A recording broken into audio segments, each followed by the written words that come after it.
seorang komik syahid. Hebat ya. Dia komik, dia syahid. Dia entertainer, dia syahid. Itu keren banget loh. Jadi yang syahid itu bukan cuma hafiz, seorang ahli ibadah, seorang entertainer juga syahid. Dia ada bagiannya dalam jihad. Bagiannya apa? Menghibur sahabat yang lagi galau. Duh, saya ninggalin istri ini gimana nih? Udah tenang aja, ada Allah. Oh iya, dia punya peran di situ. Sampai ada yang bagiannya apa? Bikin syair. Kayak pas gali Parit Khandak tuh, para sahabat tuh bikin syair. Pas bikin Masjid Nabawi, sampai syairnya kemudian diriwayatkan jadi sebuah kayak nyanyian gitu. Apa syairnya? La in qa'adna wa nabiyyu ya'malu fadhaka minnal amalul mudallalu la 'isha illa 'ishal akhirah Allahumma arham ansara wal muhajirah. Terus diikutin. La in qa'adna wa nabiyyu ya'malu. Kita pikir sahabat itu zikir terus. Ada porsi zikir, ada porsi nyanyi. Apa tuh artinya? Nah itu masalahnya. Lain qa'adna wa nabiyyu ya'malu. Kalau kita duduk-duduk aja sedangkan Nabi kerja, malu dong. Itu maksudnya. Nyindir sahabat yang tadi udah capek duduk. Nabi udah capek gak duduk. Akhirnya bikin syair. Lain qa'adna wa nabiyyu ya'malu. Akhirnya oh ya gak enak nih. Fadzaka minnal amalul mudallalu. Kalau gitu kita malu-maluin. Itu syairnya. La 'isha illa 'ishal akhirah. Gak ada kehidupan yang lebih bahagia daripada kehidupan di akhirat. Allahumma arham ansara wal muhajirah. Ya Allah rahmatilah kaum ansar dan muhajirin. Lihat kehidupan para sahabat. Apakah selalu, nih kita gak boleh banyak bercanda nih, kita angkat aja batu. Gak gitu-gitu amat. Ada waktunya bercanda, ada waktunya bersyair, ada waktunya bernyanyi. Bahkan Nabi kadang-kadang nonton loh.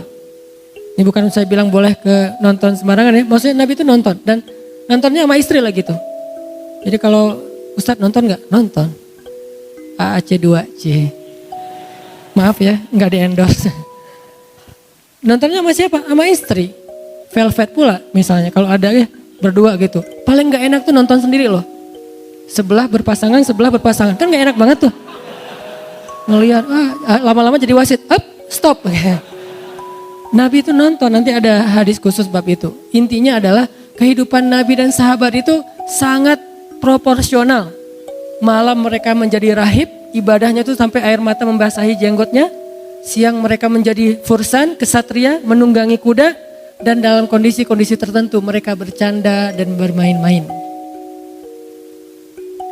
Makanya terjemahan dari ayat 14 surat Ali Imran gak boleh parsial. Jangan main-main, jangan bercanda, gak boleh sibuk dengan istri, gak boleh sibuk dengan anak, gak boleh sibuk dengan kendaraan. Gak gitu, maksud Allah kita boleh menjadikan semua itu sebagai mata ul hayati dunia, kesenangan dunia. Tapi jangan lupa akhirat itu lebih keren loh. Jadi kalau dunia aja kita semangat, harusnya akhirat lebih semangat. Kayak misalnya teman-teman yang semangat mencari pasangan di dunia. Allah bilang azwajun mutahharah. Di akhirat juga ada pasangan. Yang saya sering bilang di akhirat, di surga itu gak ada lagi jomblo. Jadi gak ada yang duduk sendiri ngahuleng sedih gitu. Lo kenapa? Gua ditikung. Gak ada tuh. Di akhirat tuh gak ada yang kayak gitu-gituan. Semuanya sudah ridho. Mutmainnah radiyatan mardiyah. Dalam keadaan ridho dan diridhoi oleh Allah Subhanahu wa taala. Pasangannya siapa? Yang kita sebut bidadari itu istilah bahasa Indonesia kan? Bahasa Arabnya apa? Azwaj, pasangan bukan bidadari. Siapa azwaj? Itu tuh yang di atas-atas tuh. Yang solehah ya. Masya Allah.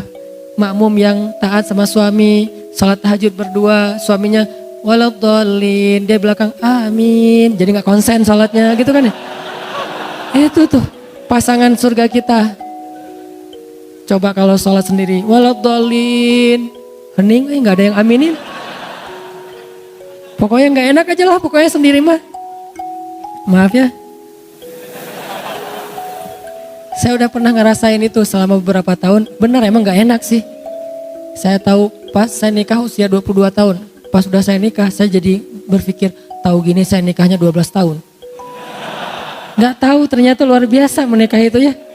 seru-seruan, ketawa-ketawa. Jangan yang dibahas pernikahan itu listrik, air, kontrakan. Jangan. Itu kan cuma sebulan sekali. Bahaslah yang daily tuh. Yang daily kan ketawa-ketawa, makan bareng, bercanda. Bercanda aja dapat pahala. Terus nanti dapat pahala lewat baper-baperan. Kok dapat pahala pas baper? Ya memaafkan. Kayak Nabi itu istrinya lagi baper dibikin ketawa. Kita istri lagi ketawa dibikin bete. Kebalikan. Orang ada yang lagi ketawa dibikin bete. Kenapa? Istri orang. Bahaya. Nah, jadi yang pertama adalah berburu. Bisa manah, bisa nembak. Ini lebih ke tafsir sebagian ulama ya. Karena ulama itu ada dua model teman-teman. Biar kita gak kaku nih. Ada ulama yang memahami Al-Quran dan hadis itu tekstual. Gimana teks aja deh. Kalau kuda ya kuda. Kalau panah ya panah, gak mau geser. Ini ada ulama yang kayak gini nih. Ada ulama kontekstual. Kalau dulu kuda, sekarang skateboard, BMX, ngetrail, moge, Vespa, kontekstual. Konteks dulu tuh kuda sama onta, konteks sekarang skuter, Vespa, naik Harley misalnya, konteks. Dan ini disebut dengan maqasidus syariah. Apa sih maksud dari syariat?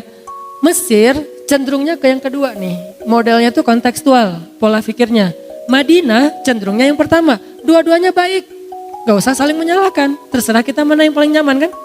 Karena saya dulu belajar di Mesir dibiasakan berpikir dengan persepsi kontekstual, maka kita membiasakan untuk memahami teks supaya bisa relevan dengan konteks kekinian.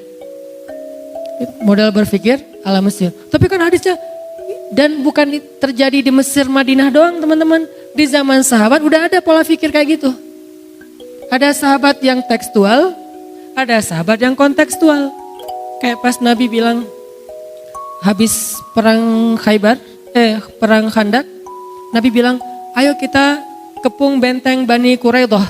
Jangan sholat asar kecuali di Bani Quraidah. Nih kalimatnya, jangan sholat asar kecuali di Bani Quraidah.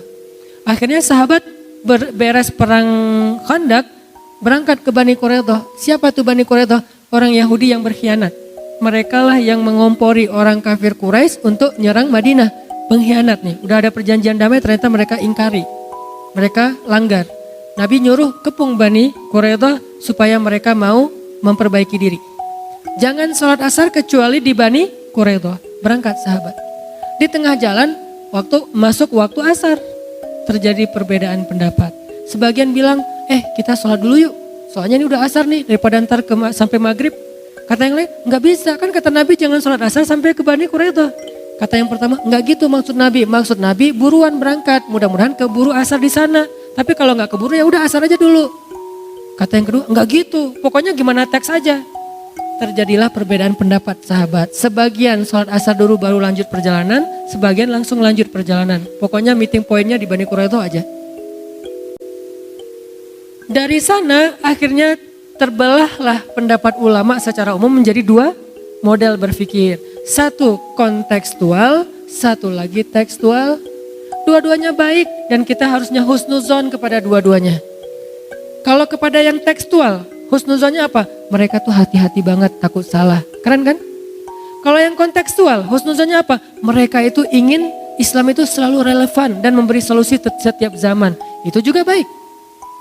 Sehingga nggak ada di antara sesama muslim saling menyalahkan. Karena dua-duanya berawal dari konsep berpikirnya para sahabat. Termasuk yang tadi. Kalau yang tadi istilahnya memanah, menurut ulama tekstual, ya udah memanah aja. Sehingga kita sampai sekarang belajar mana, walaupun zamannya mungkin memanah udah jarang kepake ya, lebih banyak kepake senjata api.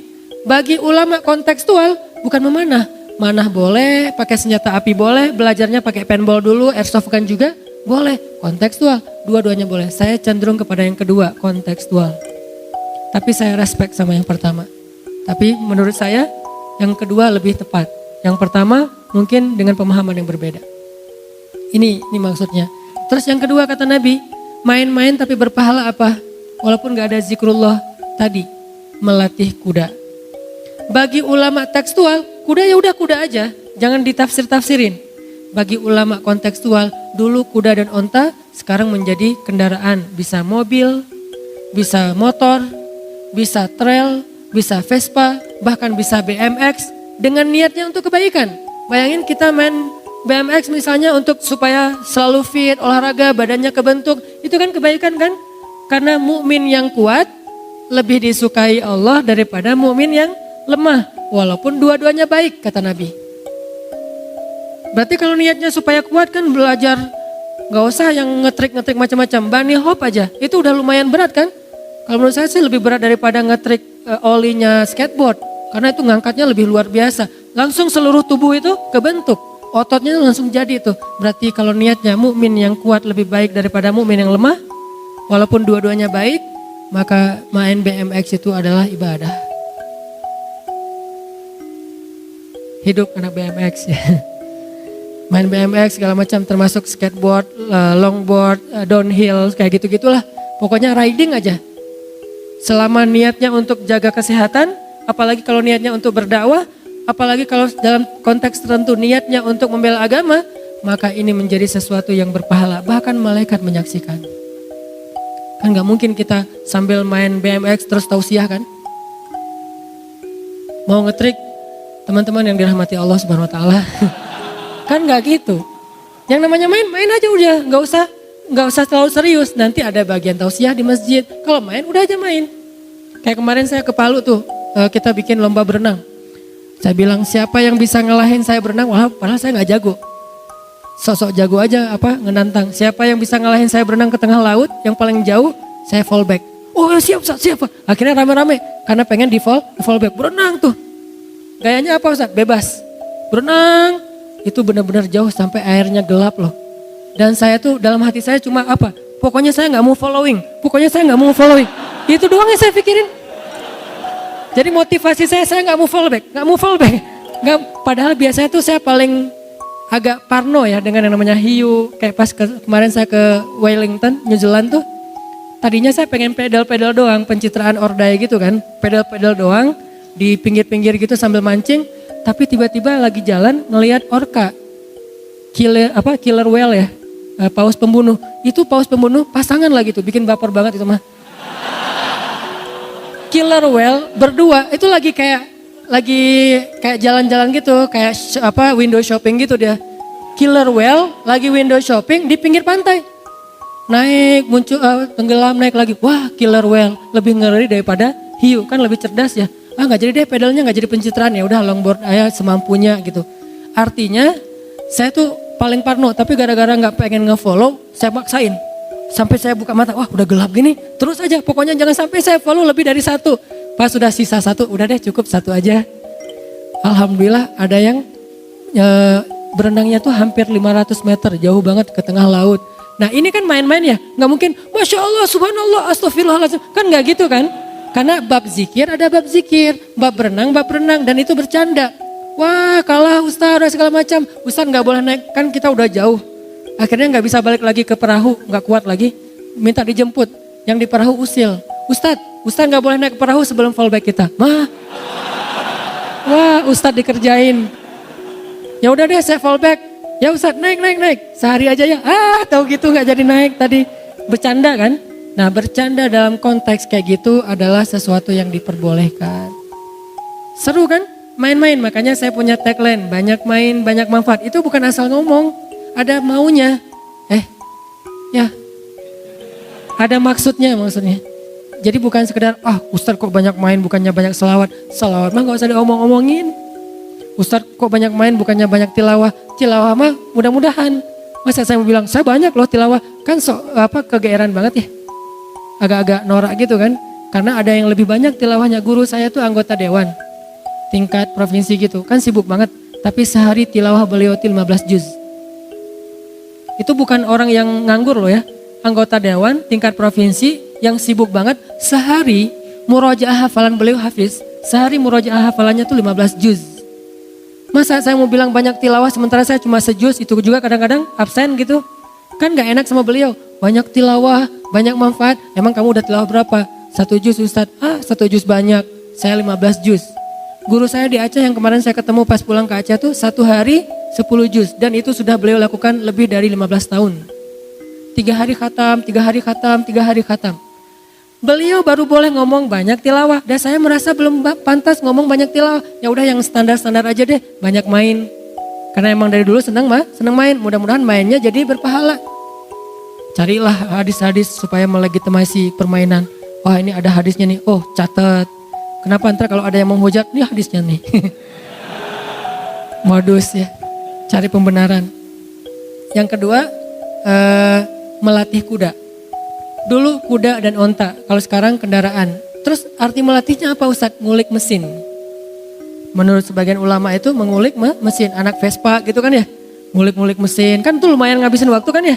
Selama nggak telat sholat, selama nggak sampai sia-sia, itu keahlian yang penting loh. Karena salah satu ciri cowok keren itu, kalau mobil atau motornya mogok, itu beneran sendiri, bukan manggil montir. Mogok tengah jalan, lu datang ke sini derek, itu kurang keren. Lebih keren lagi dia ngulik sendiri tuh. Dan dia akan terbentuk juga kan fisiknya ngulik-ngulik kayak gitu, apalagi kalau turun mesin sendiri. Lumayan. Jadi salah satu keahlian cowok yang harusnya, saya belum punya nih, saya pengen belajar. Yang harusnya punya keahlian, MacGyver lah pokoknya, yang kayak gitu-gitu bisa bikin apa. Saya punya teman dia soleh banget, malam ahli tahajud, siangnya itu dia bisa ngapa-ngapain aja. Listrik saya rusak dia benerin, mesin cuci rusak dia benerin. Pokoknya tuh bener-bener teknisi banget. Nah ini keren nih. Dan Nabi menganjurkan kita jadi kayak gitu. Cowok tuh belajar mesin deh, semampunya aja. Tapi jangan sampai waktu buat mesin itu melalaikan kita dari kewajiban-kewajiban beribadah kepada Allah, kuliah, kehidupan sosial. Jangan asik sendiri gitu. Tapi tetap itu kebaikan, ngulik mesin. Tetap kuda dan onta itu memang sesuatu yang istimewa. Cuman kalau nggak punya kuda, nggak punya onta, masa mau ngelatih kucing kan agak-agak aneh ya. Ya udah mesin aja gitu. Ngapain loh ngelatih kucing? Emangnya kenapa? Ini sunnah, nggak ada onta, nggak ada kuda, kucing aja deh, nggak. Mesin kalau sekarang. Itu yang kedua ya. Yang ketiga, nah ini yang seru nih. Main-main, senda gurau, sia-sia, tapi berpahala apa? Bermain-main dengan istri dan anak-anaknya. Ini salah satu hadis yang saya paling suka nih. Ini demen banget saya sama hadis ini nih. Makanya hadis ini tuh hadis favorit. Kalau ditanya Ustadz hadis favoritnya apa? Hadis tentang 4 permainan yang berpahala. Terutama nomor 3, main-main sama istri dan anak. Boleh gitu Ustadz? Boleh banget lah. Orang Nabi itu suka main-main sama istrinya. Nih contoh-contoh Nabi main sama istrinya ya. Salah satunya Nabi lagi pulang dari satu perjalanan dakwah gitu atau jihad. Terus di rumah Aisyah lagi main kayak boneka-bonekaan. Jadi dalam Islam patung, boneka boleh kalau hanya sebagai alat untuk main-main. Kalau dulu bentuknya boneka, kalau sekarang lebih canggih jadi animasi, jadi film kartun. Maka film kartun menurut ulama kontekstual kalau dipakai untuk berdakwah justru berpahalanya besar. Karena Aisyah main boneka-bonekaan. Dulu boneka itu dibuat dari kayak terpal, dari kayak kain-kain yang udah nggak kepake, dibikinlah jadi boneka. Terus maju jadilah boneka lebih canggih, maju lagi jadilah animasi kartun. Maka seorang muslim yang pintar animator, yang pintar ngelukis, yang jago dengan hal kayak gini-ginian, harusnya potensi dia itu dipakai untuk kebaikan. Bikin film-film yang mungkin kalau di Malaysia itu ada Ipin Upin, memperkenalkan culture kemelayuannya, kita memperkenalkan keislaman dengan bahasa-bahasa dengan adegan-adegan yang keren. Orang Hollywood aja bikin kartun yang kadang-kadang mulai mengarahkan kita kepada moralitas ke barat-baratan kan, harusnya muslim bisa bikin lebih dari itu. Wah nggak boleh melukis. Kalau konteksnya adalah untuk anak kecil, melukis atau boneka yang disebut patung, mau ukurannya besar atau kecil yang namanya mainan, boleh. Yang nggak boleh patung sembahan. Kalau disembah nggak boleh. Kalau hiasan, nah kalau bab ini ikhtilaf di antara ulama, tanya aja ke Ustadz Fikih deh. Kalau hiasan. Tapi kalau permainan, kalau sekedar boneka, maka itu boleh. Boneka Aisyah kecil. Kalau boneka anak sekarang kan kadang-kadang gede tuh. Ada ulang tahun dikasih boneka Hello Kitty gede. Dikasih boneka beruang gede. Kalau anak laki-laki bukan boneka, robot-robotan, superhero kayak gitu-gituan kan. Nah ini semuanya boleh. Kenapa? Karena Nabi pernah pulang dari satu perjalanan ngelihat Aisyah lagi main boneka-bonekaan. Waktu itu Aisyah masih kecil gitu kan, baru lulus SD. 12 tahun kan baru lulus SD ya. Baru lulus SD, Nabi datang. Nabi itu capek loh, baru pulang perjalanan. Tapi Nabi itu orangnya asik. Bukan, Aisyah gue capek, siapin air hangat. Enggak gitu Nabi ke istrinya. Kita kan baru pulang, kita panggil, kamu, siapa? Kamu, buat siapin air hangat. Emang saya siapa kamu? Teman kos. Enggak. Jangan nyuruh teman kos siapin air hangat, bahaya. Kalau belum ada istri siapin aja sendiri. Nah kalau udah ada istri, kadang-kadang pas kita datang istri lagi kayak ngapain di rumah, lagi santai, lagi chat sama temennya. Selama itu sesuatu yang positif ya, teman cewek atau ada gengnya, geng sekolah dulu yang cewek semua isinya. Lagi santai nonton film apa gitu, selama nggak berlebihan, biarin aja dia kayak gitu. Kalau perlu nemenin, mah film apa sih kok seru banget? Ini apa? Filmnya baper banget loh, drakor. Nggak tahu kalau drakor ya. Yang jelas nonton santai, biarin aja, kasihan. Jangan, mah kan Khadijah itu nggak pernah nonton. Aisyah pernah kata dia, ternyata dia lebih pintar. Oh iya ya, udah lanjutin. Kan jadi garing gitu kan ya. Makanya jangan menjudge istri dulu kalau kurang hadis, kurang dalil. Karena ibu-ibu itu lebih rajin taklim daripada bapak-bapak. Kita pakai dalil 1, dia pakai dalil 10. Jadi Nabi baru datang, Aisyah lagi main-main kayak gitu. Lihat Nabi itu orang yang asik. Langsung Nabi duduk bersama Aisyah nanya, Aisyah ini lagi ngapain? Ini nih lagi main, ini Sulaiman, ini Iblis, kemudian ini siapa? Ini Daud, ini Goliat. Oh gitu, ya udah saya jadi gini, perang gitu sama Aisyah. Terus kayak anak sekarang tuh kayak Barbie-Barbian, main masak-masakan, princess-princessan gitu kan. Aisyah melakukan itu. Dan Nabi duduk bersama Aisyah, meladeni Aisyah main, sehingga Aisyah udah beres, baru Nabi mulai melakukan kegiatan-kegiatan yang serius di rumahnya. Mungkin cuci piring atau apa. Gak ada Nabi datang-datang marah-marah ke istrinya, kamu nih rumah belum beres, suami pulang masa belum disiapin apa-apa. Kan suami itu udah capek berjihad dan segala macam. Enggak, justru kita yang pakai dalil itu. Nabi aja gak pernah pakai dalil itu. Ini menunjukkan bahwa main dengan pasangan itu sesuatu yang luar biasa. 1, Nabi main sama Aisyah. Yang mana lagi yang Nabi main sama Aisyah yang lain? Nabi itu pernah treadmill sama Aisyah. Treadmill Ustaz? Ya. Cuman treadmill enggak pakai alat treadmill, lari di padang pasir. Kapan? 2 kali lagi tuh. 2 kali bukan berarti Ustaz Dek atau yang yuk kita treadmill. Kan udah 2 kali Kang. Oh iya ya, sunnahnya cuma 2 kali, nggak boleh lebih. Nggak gitu maksud Nabi. Kalau Nabi 2 kali bukan berarti kita cuma boleh treadmill seumur hidup 2 kali. Kan Nabi treadmill seumur hidup cuma 2 kali. Bukan angkanya, bahwa Nabi melakukan berulang-ulang. Kapan Nabi treadmill? Nih hebatnya Nabi. Treadmillnya lagi jihad. Bukan lagi normal di rumah. Itulah kenapa saya kalau dakwah keluar kota selalu menyisakan 1 hari buat main aja. Saya nggak mau cuma ceramah aja. Kalau dengan ada panitia, Ustadz ke misalnya kayak kemarin misalnya ke Medan atau ke Aceh atau ke Palu atau kemana lah ya. Ustadz ke Jepang misalnya. Oh boleh, gimana itinerary-nya? Ceramah. Boleh nggak 1 hari saya pengen main kayak main di salju gitu, skate gitu lah, nggak ngerti saya istilahnya. Oh boleh Ustaz, tapi itu seharian, nggak apa-apa kan udah 3 hari ceramah. Ustaz ini aneh ya, yang lain mah ceramah, sholat, istirahat. Ini mah main. Kenapa? Nabi juga pulang jihad main. Itu konteksnya jihad kan? Nabi pulang dalam sebuah perjalanan jihad, terus berhenti di rest area 97 gitu. Berhenti di rest area gitu. Udah selesai berhenti, Nabi bilang ke sahabat, kalian duluan ya, tinggalkan aku dengan Aisyah. Tinggalkan aku dengan Aisyah, nanti kita nyusul. Ya udah ya Rasul. Sahabat melanjutin perjalanan, akhirnya Nabi bilang Aisyah, lomba lari yuk. Hayu kata Aisyah, lomba lari lah, waktu itu menang Aisyah. Lalu Aisyah komen setelah postingan itu, kata Aisyah, waktu itu saya masih kurus. Dan ini menjadi dalil cewek yang keren versi Aisyah itu kurus. Ukurannya berapa kurus teh? Ukurannya kalau berat mungkin paling maksimal 55 kilo lah. Di atas 55 agak-agak bid'ah sih. Walaupun tergantung tinggi ya, tapi kalau untuk orang Indonesia mah 55 ke bawah itu normal. Jadi cewek di atas 55, nah ini harus belajar lagi. Aisyah itu ternyata kurus dan tinggi. Kok tahu Ustadz Aisyah kurus dan tinggi? Baca hadis, baca sirah pakai imajinasi, jangan cuma teksnya. Apa bukti Aisyah tinggi? Ntar saya kasih tahu. Yang jelas kalau dalam hadis ini Aisyah kurus. Aisyah sendiri yang ngomong, waktu itu saya masih kurus. Next trip, pas perjalanan jihad yang lain, Nabi berhenti lagi di di rest area. Terus Nabi nyuruh sahabat, kalian duluan ya, tinggalkan saya sama Aisyah. Ya Rasulullah, pergi aja. Aisyah, lomba lari lagi yuk. Hayu, kalah Aisyah. Komen lagi, waktu itu saya udah agak sedikit gemuk. Kata Nabi, ini balasan saya untuk yang kemarin. Jadi skor kita sama ya Aisyah, 1-1. Ya, kata Aisyah, agak-agak bete gitu, ngambek karena Aisyah kalah. Dan itu wajar terjadi di antara Nabi dan istrinya.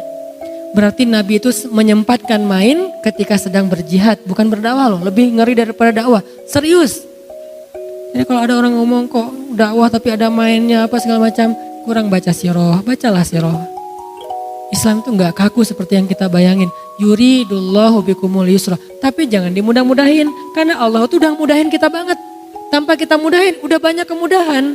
Tanpa kita ringan-ringankan, udah banyak keringanan. Tinggal kita baca aja tuh. Teks agama kita yang sangat lengkap banget, komplit. Buku hadis itu tuh berjilid-jilid. Kenapa banyak jilid? Menunjukkan betapa luasnya Islam. Kalau buku hadis kayak buku tulis doang, berarti Islam itu sempit. Untungnya buku hadis itu sampai puluhan jilid, menunjukkan Islam itu luas banget. Itu mainnya Nabi sama Aisyah. Jadi treadmill nih berdua. Dan treadmill berdua itu seru loh. Udah berapa kilo yang 2 kilo? Wah, kita nggak mau kalah kan? Minimal kita 2 kali lipat dari istri. Jadi kalau saya treadmill sama istri, dia 3, saya harus 6. Dia 6, saya 6,5. Maksimalnya segitu soalnya nggak kuat lagi. Oh, terus pulang-pulang yang pijitin dong. Nah, romantisme yang lain kan? Ada alasan, ya udah pijat-pijatan, kaki dia ke kaki kita ke kaki dia, pijat. Itu nggak akan dirasain kalau masih sendiri. Banyak kebaikan yang kita lewatkan gara-gara kita masih istiqomah menjom. Banyak banget kebaikan yang kita lewatkan. Itu Nabi main sama Aisyah. Terus hadis yang lain, Nabi nonton sama Aisyah. Bahkan Nabi pernah membiarkan Aisyah bernyanyi dengan teman-temannya. Jadi suatu hari Nabi baru pulang juga capek ke rumah. Waktu itu Aisyah bersama beberapa orang cewek ABG gitu lagi nyanyi di rumah pakai alat musik. Cuman gak disebutin alat musiknya apa. Lagi nyanyi bareng. Nabi datang duduk di sofa Arab tuh kan di bawah gitu kan. Nabi duduk menikmati mereka lagi nyanyi. Nyanyinya yang positif tapi. Terus gak lama datang Abu Bakar. Datang Abu Bakar masuk ke rumah Nabi Aisyah. Kan Aisyah anaknya sendiri. Abu Bakar ngelihat Aisyah sama cewek-cewek itu lagi pada nyanyi di rumah Nabi. Abu Bakar marah. Karena gak paham. Apa kata Abu Bakar? Ini adalah musik-musik setan. Kenapa ada di rumah Nabi? Nih komen Abu Bakar nih di postingan Aisyah. Bukan nge-like, malah komen. Aisyah lagi posting, kita lagi seru-seruan nih gitu. Hashtagnya banyak main, banyak manfaat, sedikit dosa. Terus kata Abu Bakar, ini kan musik setan, kenapa ada di rumah Nabi? Komentar Abu Bakar, Nabi balas replay. Kata Nabi, ya Abu Bakar, biarkan mereka. Sesungguhnya hari ini adalah hari rayanya kabilah Fulan bin Fulan. Artinya Nabi membiarkan teman-temannya Aisyah tuh nyanyi di depan Nabi di dalam rumah Aisyah. Kenapa? Hari ini emang hari rayanya teman-temannya Aisyah. Teman-temannya Aisyah itu dari suatu kabilah, saya lupa kabilah mana di Madinah. Dan mereka lagi ngerayain hari jadi kabilah mereka dengan cara bersenang-senang. Dan ini menjadi dalil juga bolehnya merayakan hari jadi tertentu selama tidak berlebihan. Ini pemahaman saya ya, ulang tahun. Asal tidak menjadi pesta pora yang berlebihan, selama itu bentuknya masih hiburan yang wajar, apalagi kayak ngundang anak yatim, fakir miskin, ngasih makan, itu boleh, ada hadisnya. Walaupun konteksnya bukan ulang tahun pribadi, ulang tahun kabilah, sama aja kan. 17-an Agustus, hari jadi kota Bandung, hari jadi pribadi, yang jangan hari jadi mantan, berat. Kalau hari jadi sendiri mah gak masalah. Nah ini terjadi di zaman Nabi. Akhirnya biarin wahai Abu Bakar, karena ini hari jadi mereka. Akhirnya Abu Bakar duduk, boleh. Pernah gak dengar kisah ini? Jarang kan? Karena jarang dibahas. Menunjukkan bahwa banyak hal yang kita belum tahu tentang Islam. Terus Nabi nonton. Hari jadi hari jadi negeri Habasyah. Habasyah itu kalau sekarang Ethiopia. Nah, Ethiopia ini kan ada hari jadinya. Pas pekerja-pekerja kayak TKI gitu, TKI Habasyah yang tinggal di Madinah, mereka pas hari jadi kota Habasyah kayak memperingati gitu. Makanya mereka bikin kayak festival gitu, namanya Habasyah Fest. Bikin festival Habasyah. Jadi kayak ada festival, terus ada kulinernya, ada stand-stand merchandise-nya. Terus ada beberapa perform, ada dance loh. Cuman dance-nya apa? Dance pedang. Dulu namanya tarian pedang, kan dance kan? Kita kan menerjemahkan saja, ada dance-nya, laki-laki pada ngedance pedang gitu, yang gak ada belly dance. Gak ada tuh, karena gak boleh. Tapi tarian pedang, cowok-cowok pada nari ala militer gitu ada, berarti Nabi nonton dance-nya masih positif. Terus ada kayak ring MMA-nya tuh, Ultimate Fight. Karena banyak budak-budak Habasyah itu jago tarung kan, budak Habasyah itu kan jago tarung. Akhirnya mereka bikin kayak perlombaan tarung, Ultimate Fight, mixed martial art, bebas gaya apa aja. Juaranya terdapat piala dari ketua ikatan orang-orang Habasyah di Madinah. Jadi ada kayak organisasinya gitu. Dan setiap 5 tahun ganti ketuanya. Kayak kita lah pokoknya. Akhirnya mereka bikin gulat, tarung gitu. Dan Nabi nonton. Berarti nonton Ultimate Fight salah satu yang dibolehkan dalam agama. Selama gak judi, nonton tuh hiburan doang dan tidak berlebihan. Nah akhirnya nontonnya bareng siapa? Bareng Aisyah. Adegannya lucu loh. Nabi lagi di rumah. Hari ini hari festival Habasyah. Orang di luar tuh rame. Oh ketawa di sana, ketawa di sini, seruan di sana, asik di sini. Aisyah tuh mondar-mandir aja depan Nabi di dalam rumah. Aisyah mau ngajak Nabi nonton gak enak. Tapi pengen kayak lagi iklan now showing gitu kan, lagi tampil, lagi perform kayak gitu. Terus Aisyah cuma lihat trailernya doang. Aduh diulang-ulang trailernya sama Aisyah. Terus Nabi ngelihat Aisyah mondar-mandir. Nabi itu kan orangnya pengertian ya, empati banget. Nabi bilang, Aisyah, aturidu na antanzurin, dengan lembut. Aisyah, kamu pengen nonton? Coba tanya itu sama istri. Aisyah, kamu pengen nonton? Aisyah senyum, wajahnya merah, tandanya dia malu, pengen. Aisyah, bukan turidun. Aisyah, hal tashtahina antanzuri? Aisyah, kamu pengen nonton? Kata Nabi. Aisyah ngangguk, terus nunduk, wajahnya merah. Ya udah, ayo kita nonton, kata Nabi. Ayo, pegangan tangan sama Nabi. Pegangan tangan dengan pasangan sunnah. Yang nggak punya pasangan, kasihan. Gini aja ya sendiri. Pegangan tangan Nabi sama Aisyah. Nonton nih, beli tiket, ngantri, terus nonton. Nontonnya gimana? Nabi berdiri, Aisyah di sebelah Nabi. Itu berdirinya tuh dempet loh. Berdiri, nempel. Kemudian Aisyah meletakkan dagunya di atas pundak Nabi. Nabi itu orangnya tinggi. Kalau sampai cewek bisa naruh dagunya di atas pundak Nabi, menunjukkan cewek ini orangnya tinggi. Kurus, tinggi, keren. Itulah Aisyah. Jadi Nabi milih Aisyah juga. Wah Aisyah ini tinggi ya. Makanya Aisyah tuh pernah menggibah seorang istri Nabi yang pendek kan. Sofia kalau gak salah. Nabi ngapain sih rajin-rajin ke rumah Sofia? Emang kenapa Aisyah? Sofia itu kan gitu kata Aisyah.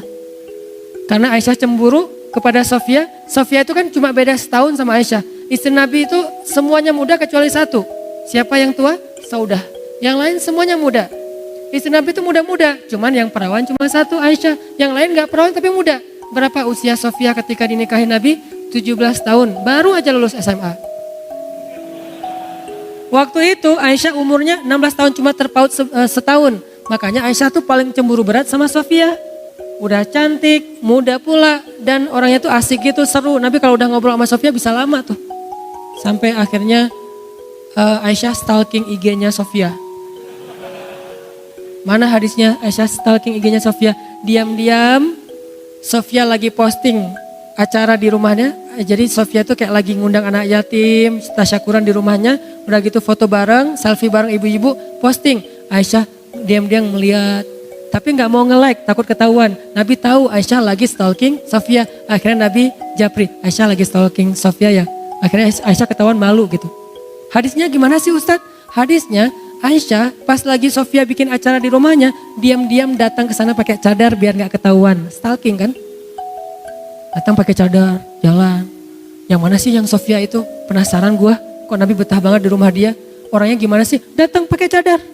Yang biasanya cadarnya kayak gini, dia pakai cadar yang agak-agak beda sekarang. Benar-benar nggak diketahui. Nabi itu kan orangnya teliti banget, menunjukkan Nabi itu mata Aisyah aja tahu.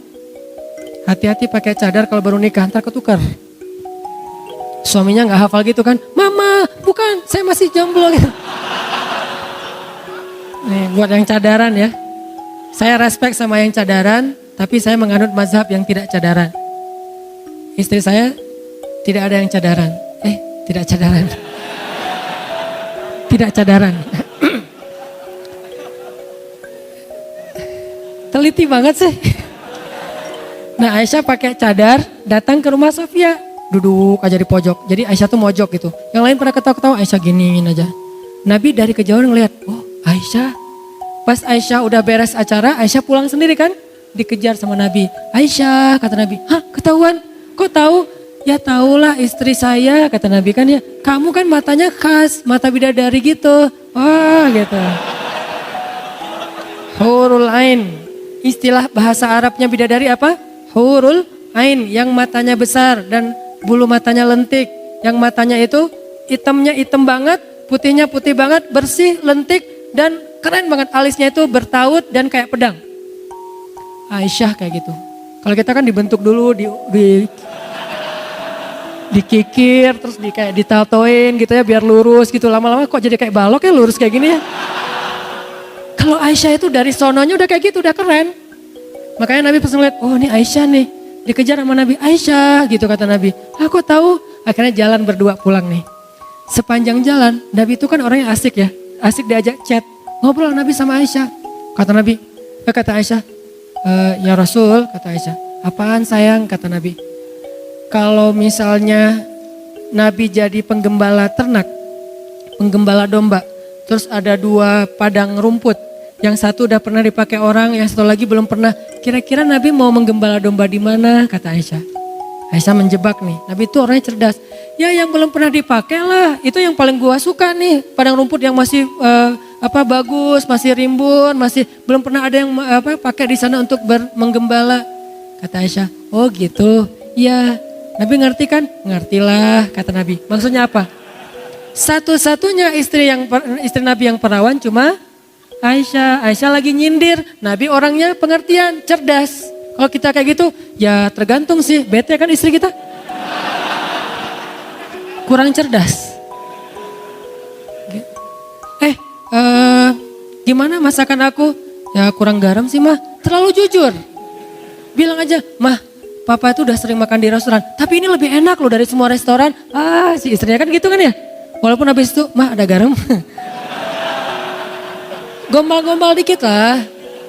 Nabi itu luar biasa menjaga perasaan Aisyah. Makanya Aisyah tuh pernah cemburu sama Sofia, gara-gara Sofia itu salah satu yang cantik banget selain Maria kan. Ada Sofia, ada Zainab, ada Hafsah, ada Maria. Hafsah itu 19 tahun. Ada Maria, orang Mesir. Tahu sendiri lah orang Mesir kayak gimana, keren banget lah. Arab tuh yang keren tuh Mesir, Lebanon, Suriah. Tuh keren-keren tuh. Nah Maria dari Mesir, ini Sofia orang Yahudi. Jadi salah satu istri Nabi itu orang Yahudi yang masuk Islam. Kata Aisyah, ya Rasul ngapain sih seneng banget ke rumah Sofia. Sofia tuh kan pakai kode bahwa Sofia itu pendek. Kenapa? Aisyah itu tinggi orangnya. Lalu Nabi sedikit tersinggung dan mengatakan, ya Aisyah seandainya ucapanmu itu ditaruh di lautan, maka seluruh lautan itu akan menjadi berbau bangkai. Apa maksudnya? Karena gibah itu seperti bangkai. Lebih bau daripada bangkai, nggak boleh menggibah. Nabi kalau udah bab kayak gini, marah. Kok marah? Kan Nabi nggak marah. Marah Nabi. Nabi pernah marah dan menasihati Aisyah. Gara-gara apa? Gara-gara Aisyah menggibah Sofia. Tapi di sisi lain, di sini menjadi dalil Aisyah itu orangnya emang tinggi. Makanya pas Aisyah berdiri di sebelah Nabi, meletakkan dagunya di atas pundak Nabi, berdirinya nempel gitu, nontonnya tuh begini, nonton tuh berdua. Nonton apa? Nonton dance, nonton apa lagi Ultimate Fight. Terus Nabi seru gitu, Pas udah lama nonton Nabi ngelirik ke Aisyah, hampir aja hidung Nabi kena hidung Aisyah gitu kan, sama-sama mancung tuh. Imajinasikan sirah. Nabi kan mancung, Aisyah mancung. Aisyah, udahan? Kata Aisyah. Coba.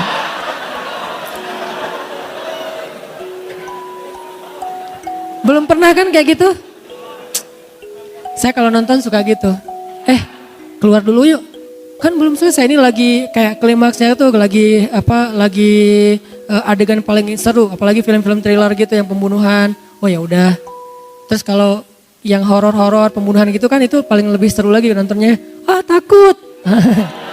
Cowok banget lah ya. Walaupun kita juga takut. Saya pernah nonton film horor kayak gitu yang thriller-thriller pembunuhan gitu, ternyata yang lebih heboh malah saya. Dia, gitu banget sih. Iya, aku orang yang lembut. Agak-agak kurang keren sih waktu itu saya mah. Lama-lama kita nonton itu lagi, enggak lo kurang asik kalau nonton film horor. Enggak, kali ini gue mau jadi cowok sejati. Nonton kayak tren tebusan. Kan itu horor banget ya, zombie-zombian gitulah. Pas ada yang muncul zombinya, saya yang loncat duluan. Sama aja udahlah, apalagi pakai 3D gitu kayak gitu-gitu. Nah Nabi itu nonton seru, terus Aisyah taruh, tenang banget tuh Aisyah. Aisyah udahan, masih kayak gitu sampai 3 kali. Aisyah udahan ya, udah kelamaan, ya udah pulang. Pas pulang Aisyah komen lagi di postingan itu. Apa kata Aisyah? Sebetulnya gua tuh bukan lagi nonton, gua tuh lagi posting ke orang-orang betapa mesranya saya dengan Rasulullah SAW. Ini menunjukkan bermesraan di tempat umum adalah sunnah. Selama tidak berlebihan dan halal ya.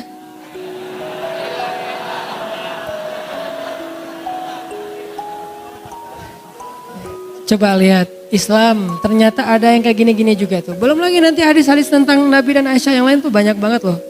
Yang ketiga ya. Yang keempat apa? As-sibahah, berenang. Berenang kalau secara tekstual ya udah berenang aja.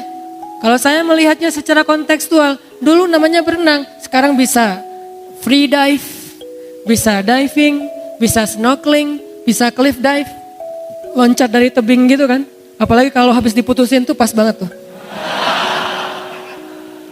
Loncat dari tebing gitu, cliff dive, terus bisa surfing, bisa wake surf, bisa kite surf gitu kan yang pakai kayak layang-layang gitu, kayak terjun payung gitu, terus ditarik. Semua ini sibahah, semua ini berenang. Tergantung kita mau yang mana yang kita senang. Ada yang senangnya cuma snorkeling doang, kayak ke Lombok, ke Raja Ampat. Itu juga bagian dari sunnah Nabi. Ada yang senangnya free dive, nyelam gitu, gak muncul-muncul lagi. Kenapa? Ada yang juga mainnya ombak. Ada ombak gulung saya gitu ya. Kenapa? Karena saya udah pernah digulung masa lalu lebih berat daripada digulung ombak, misalnya gitu-gitulah. Garing lah pokoknya kayak gitu-gitulah. Ini namanya as-sibahah, berenang. Semua itu kebaikan teman-teman. Dan kan gak mungkin juga kita lagi pedal gitu kan, ngejar-ngejar ombak, terus ombak datang, kita kayak take off, terus kita riding gitu, terus kayak snap gitu. Sambil kayak gitu kita kemudian kita sesama teman lagi longboarding gitu kan, berdua jalan, terus ke nosnya ke depan, sambil sesungguhnya kan gak gitu kan. Ya udah main-main aja. Nanti setelah itu malamnya kita ngaji bareng, kita tahajud bareng, kita belajar hadis bareng. Ini Islam. Ada waktunya main, ada waktunya belajar, ada waktunya ibadah. 4 hal ini Nabi itu emang berenang teman-teman. Saya dulu tuh penasaran, Nabi berenang di mana ya? Ternyata Nabi itu jago renang. Kapan beliau belajar berenang? Ketika beliau masih berusia 6 tahun. Saat beliau dibawa oleh ibunya ziarah makam ayahnya Abdullah di sebuah kabilah, dan di sana tuh ada kayak telaga, danau kecil, disitulah Nabi belajar berenang. Jadi Nabi usia 6 tahun udah jago berenang, si bolang Nabi teh. Berenangnya tuh di danau kecil telaga gitu, sama teman-temannya, berenang segala macam, lomba berenang. Ini permainan yang keempat yang berpahala. Tapi di dalam hadis yang lain ada yang kelima teman-teman. Bergulat, tarung. Bisa MMA, bisa Wing Chun, bisa Muay Thai, bisa boxing, bisa boxer, bisa terserah lah, pokoknya tarung aja. Tarung itu salah satu keahlian Nabi SAW. Dan belajar bertarung itu salah satu sunnah Nabi. Sampai Nabi ada riwayat ketika awal-awal berdakwah di Mekah, Nabi itu lagi menggembala ternaknya Abu Talib di padang pasir. Ditemenin sama seorang juara Ultimate Fight Mekah. Namanya Abu Rukanah.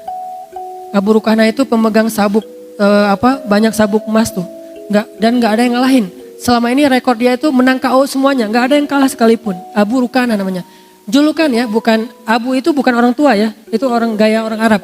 Umurnya tuh masih kayak 19 tahun gitu, masih ABG banget. Kenapa disebut Abu Rukanah? Nama aslinya saya nggak tahu. Karena Rukanah itu rukun, artinya badannya itu kayak tiang gitu, kuat banget badannya, ototnya tuh udah luar biasa. Abu Rukanah nemenin Nabi menggembala ternak di Mekah. Waktu itu Abu Rukanah belum masuk Islam. Lagi gembala ternak berdua ngobrol-ngobrol sama Nabi. Nabi bilang ke Abu Rukanah, duel yuk, coba. Nabi muda ya, Nabi masih umur sekitar 40 tahun baru dapat wahyu. Abu Rukanah, duel yuk. Kata Abu Rukanah, beneran Muhammad? Kan Nabi itu gak pernah tarung bebas. Tapi petarung, cuman gak pernah pamer. Jadi Nabi tuh kalau ngeliat orang tarung kayak di ring gitu, Nabi tepuk tangan. Padahal beliau tuh lebih jago dari mereka. Itu kerennya Nabi tuh, bukan gitu doang. Enggak. Nabi, wah hebat Umar, hebat Khalid, hebat Abu Rukanah. Nah kali ini Nabi ngajak Abu Rukanah duel. Abu Rukanah duel yuk. Kata Abu Rukanah, beneran Muhammad? Dalam hati Abu Rukanah, ntar kalau kamu terkilir gimana? Kalau kamu patah gimana? Kalau kamu sampai keluar darah gimana? Kan kamu tuh orang yang lembut. Abu Rukanah duel yuk. Beneran Muhammad? Beneran? Kata Abu Rukanah, kalau duel doang mah gak ada yang dipertaruhkan, gak seru. Ya udah, siapa yang menang dapat domba. Kalau saya menang, domba kamu kasih ke saya. Kalau kamu menang, domba saya kasih ke kamu. Beneran? Beneran. Satu domba itu 5 juta. Dan ini bukan judi ya. Ini bertaruh tapi bukan judi. Ya udah, tarung nih. Abu Rukanah mulai kuda-kuda, Nabi biasa-biasa aja. Nabi itu harus keren imajinasinya ya. Nabi biasa aja. Udah Muhammad, udah. Pas Abu Rukanah maju, dipegang sama Nabi, dibanting, dikunci sama Nabi. Nabi itu jago ngunci loh. Dikunci hampir patah. Abu Rukanah bilang, Muhammad nyerah. Dilepas sama Nabi. Abu Rukanah domba. Dikasih domba Abu Rukanah. Abu Rukanah tuh gak puas gitu. Kata Nabi, mau lagi? Ya udah deh, kayaknya tadi salah gaya nih. Salah jurus gitu kan. Ya udah nih, coba lagi, penasaran soalnya yang kedua. Mulai lagi ronde kedua, dipegang sama Nabi. Pas mau dibanting oleh Abu Rukanah, Nabi balikin, dikunci lagi. Abu Rukanah nyerah lagi. Abu Rukanah domba. 2 domba dikasih ke Nabi. Nabi diam, gak enak sama Abu Rukanah. Nabi kan gak mau nyakitin perasaan orang ya. Diam aja. Kata Abu Rukanah, Muhammad sekali lagi aja. Masih penasaran saya nih. Kok kamu bisa gitu sih Muhammad? Perasaan selama ini kamu tuh gak pernah masuk acara Ultimate Fight atau tarung bebas di mana? Saya lihat di TV One kamu gak pernah muncul. Abu Rukanah. Ya udah kata Nabi, hayu. Tarung lagi, kalah lagi Abu Rukanah sampai 3 kali berturut-turut. Langsung dikunci di ronde pertama, di menit, bahkan belum 1 menit udah habis Abu Rukanah nyerah, kasih 3 dombanya. Udah gitu Abu Rukanah ngelihat sekeliling gitu. Kata Abu Rukanah, Muhammad ada yang ngelihat gak tarungan kita? Gak ada, emang kenapa? Soalnya selama ini orang Arab taunya saya tuh petarung paling hebat. Juara bertahan, gak ada yang bisa ngalahin saya. Masa kalah sama orang kayak kamu Muhammad? Abu Rukanah, Nabi senyum-senyum aja. Udah gak apa-apa, nama kamu tetap terjaga kok. Saya gak akan ngomong-ngomong kalau saya ngalahin kamu. Cie. Terus Abu Rukanah kayak cemberut gitu. Kata Nabi, kenapa lagi Abu Rukanah? Saya bingung nih. Gimana saya pulang kalau kambing saya udah berkurang 3? Terus Nabi nanya, emangnya kenapa? Bilang aja ke ayah kamu bahwa kamu kalah tarung sama saya. Itu masalahnya. Kalau ayah saya sampai tahu saya kalah tarung, saya bakal dimarahin. Jadi bukan bab kambingnya, bab kalah tarung. Gimana saya ngomong ke ayah saya, masa kambing saya hilang? Nggak mungkin saya bohong. Pasti saya akan bilang kambing saya diambil Muhammad. Kenapa? Gara-gara kalah tarung. Kok sampai 3 ronde? Ayah kan nggak keren banget kan? Gimana Muhammad saya ngejelasin ke ayah saya? Ya udah, nih saya balikin kambing kamu. Dibalikin 3-3-nya. Kemudian Abu Rukanah mengatakan, tidak ada orang yang lebih keren daripada Muhammad. Ya Muhammad, asyhadu an la ilaha illallah wa annaka rasulullah. Masuk Islam. Tarung, Kita pikir itu cuma main-main. Semua potensi anak muda itu bisa menjadi potensi dakwah. Mau tarung, mau skateboard, mau BMX, mau apa aja pokoknya selama tidak melanggar syariat dan berbuat dosa, lakukan, have fun. Udah hidup nikmatin aja hidup kalian. Yang penting waktu hayya 'alas shalah simpan sebentar, sholat dulu. Udah gitu lanjutin lagi. Lagian keringat terus sehat, keker gitu kan lebih bagus ya. Keringetan, mandi, pakai parfum kan keren. Nah ini sesuatu yang sebenarnya dalam Islam yang sangat dihargai. Mudah-mudahan dari banyak riwayat-riwayat tadi kita makin yakin untuk berhijrah. Islam itu enjoy banget. Batasannya tuh gampang, jangan nambah dosa. Dan tidak selalu yang gak nambah dosa itu gak asik, asik banget kok. Tetap fun insya Allah. Itu aja yang bisa saya sampaikan. Mudah-mudahan Allah merahmati majelis kita, menambah iman kita, memperbaiki akhlak kita, dan memperbaiki amal-amal kita.